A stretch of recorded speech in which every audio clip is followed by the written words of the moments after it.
So apparently, somebody out there in the boxing community was listening to me when I said, "Bring Jim Lampley back. He's the boat, not the goat. I'm not in all that. He's the boat. Best of all time in the booth, man. He just is. Listen to his voice, man. Listen to the way he's just so enthusiastic and energetic, and how just his commentary actually made a fight better than the fight actually was, just hearing his energy that he put into the fight. Those of us that were around in 94 will never forget the night George Foreman, at age 45, 44, I thought it was 44, but I'm hearing 45, beat up a 26-year-old Michael Moore and became the heavyweight champion. Jim Lampley. It happened. The name of his book coming out. It happened. I'm so happy to hear that Jim Lampley's back. He'll be calling the fight May 2nd with Ryan Garcia versus Rolly Romero in Times Square. Should be a great atmosphere. Jim Lampley was saying that, it's like all his commentating buddies will be with him. Roy Jones, Max Kellerman. He was talking about Emmanuel Stewart and George Foreman. He was saying like it's kind of a trip that the week that it's announced that he's going to be doing the broadcast for DAZN and that his book is coming out is the same week that George Foreman passed on. But it was great to see Lampley on different platforms. He gets real emotional talking about George and boxing, and he breaks down and cries, man. Shout out to Jim Lampley. I had the honor to meet him back in 1997 at the Lennox Lewis after party at the All-Star Cafe. After Lennox Lewis beat Oliver McCall in the rematch, I met Jim Lampley, took a picture with him, and that was a great honor. Jim Lampley, man, class act. He's going to really get people hyped up on DAZN because the commentating on DAZN was not up to speed. Not those of us that grow up watching HBO, boxing, that commentary versus DAZN, it's not the same. So it'll be great to hear Jim Lampley back. And he told some great stories like about George Foreman and Michael Moore. He said he told George before the fight with Michael Moore, how are you going to beat this guy when he had quick legs and Holyfield had a tough time with him? And he said, Big George told him, he said, just wait. At some point in the fight, Michael Moore is going to stand in front of me and let me knock him out. And he said, George never changed his story. He said, that's what he always said. He said, now Michael Moore is going to say probably, it was luck and all that.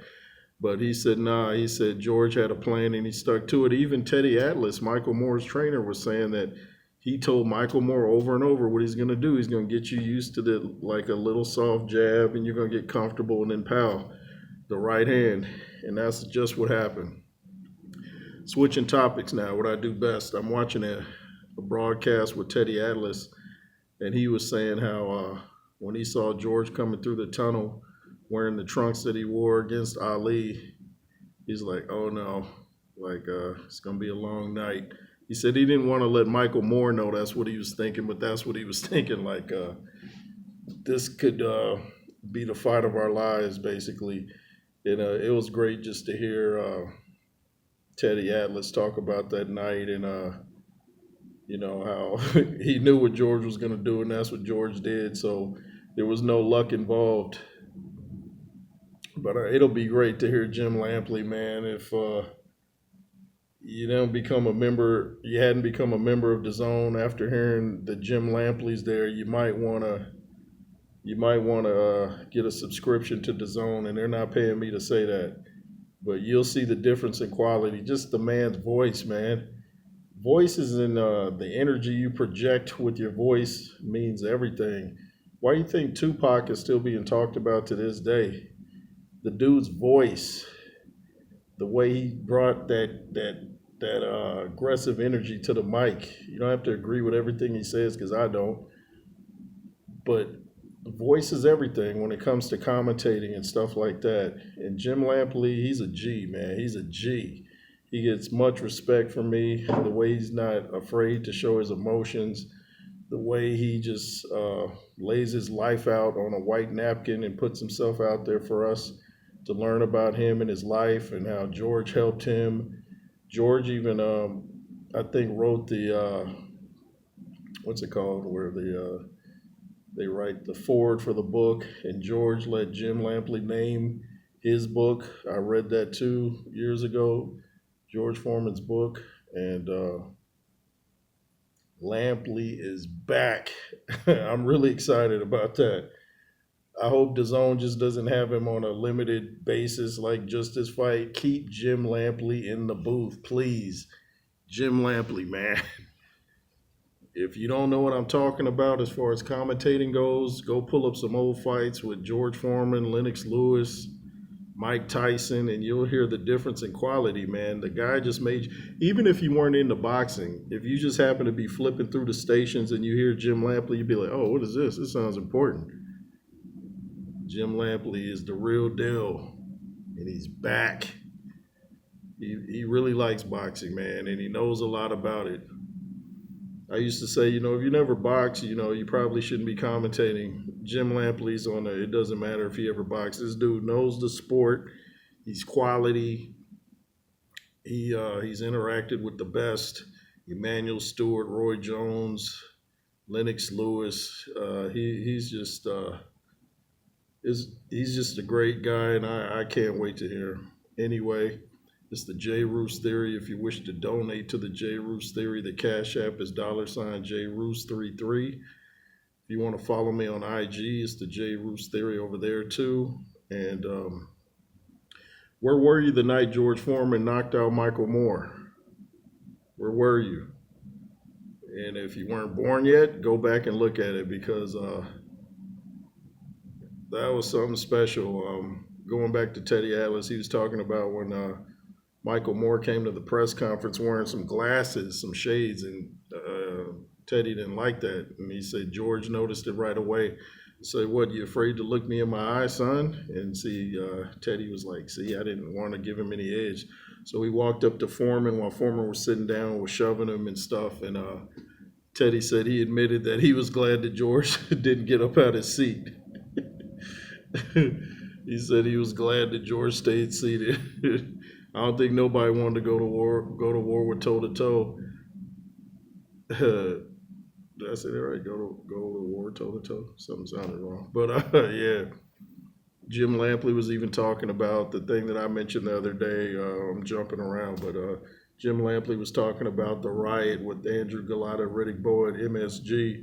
How George would put out his arm and stop all the rioters, and how he really protected him. And he said George Foreman, you had to earn his friendship too. He said, you couldn't just work with him. You had to earn his friendship. Teddy Atlas even talked about how him and George became pretty cool. And Teddy was talking about he had a charity event or something, and George said, oh, this is a real charity. And Teddy laughed, and George was like, I've been to events where you get dressed up and stuff like that. It just didn't feel real, like the money would really get to the people at the event, but this seems real. So everybody's got some great George Foreman stories. I'm sure everybody that met him. And Jim Lampley said it's a shame that nobody really got to see how really brilliant that George Foreman was, when the cameras and the lights are off. George was a great, great guy. And something Lampley said too that I thought was interesting is something that I would have asked him about that not too many people would have asked him, and it's something that thinkers, I guess, like me and Lampley thought about, because he said George Foreman and Ali would talk sometimes late at night a lot. And Lampley said, how did that go? You being a devout Christian and him a Muslim. And George's like, what do you mean?